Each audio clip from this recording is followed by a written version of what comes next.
Monsieur le Président, je demande la parole pour élucider une question de politique étrangère. C'est Al-Ahram, Égypte. Au moment où le Conseil de sécurité condamne le raid israélien sanglant en Tunisie, à unanimité, croyez-vous que le moment de renouer les relations diplomatiques avec Israël est-il propice?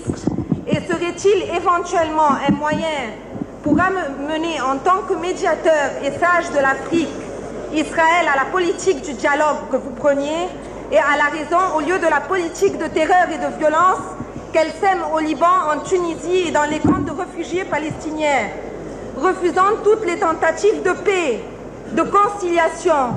Quelle serait votre contribution éventuelle comme homme de paix et comme sage à la réalisation du noble objectif de paix qui est le vrai combat dans lequel l'Égypte de Moubarak s'est engagée dans une course contre la montre pour dérober la question palestinienne de l'impasse et sauver une paix à laquelle les actes d'Israël font ombrage et découragent? Madame, il faut rétablir la situation dans leur contexte. Depuis 1973, les pays africains ont rompu les relations diplomatiques avec Israël. Qu'est-ce que cette rupture a apporté dans la solution du problème posé?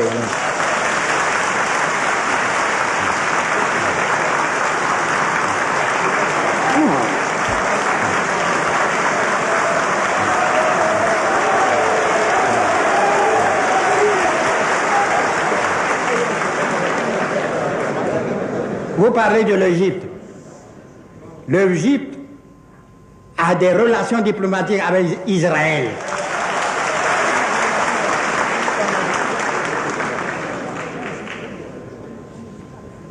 Non, il faut que nous puissions parler. Nous sommes un pays indépendant et libre et souverain. Nous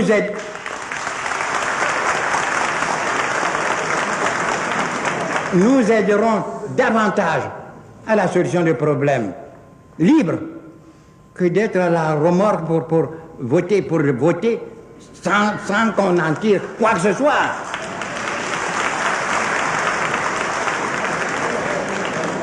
Voyez-vous, nous sommes entre nos frères. Vous parlez des Palestiniens. Est-ce que vous, Arabes, vous avez une politique palestinienne?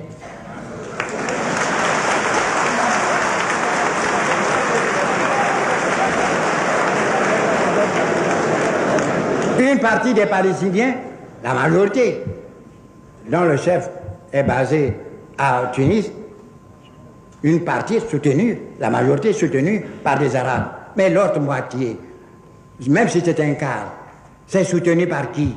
Par les Syriens arabes. Et qu'est-ce que vous dites de cela? C'est là le vrai problème. Vous voulez traiter pour une Palestine unie, et nous sommes d'accord avec vous. J'ai des relations avec Arafat. Mais qu'est-ce que vous faites? Prenez garde.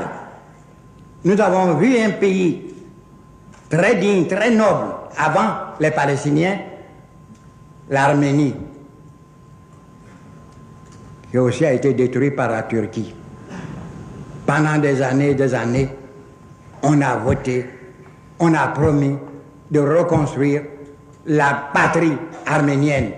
On n'a rien fait parce que les Arméniens étaient divisés. On n'a rien fait.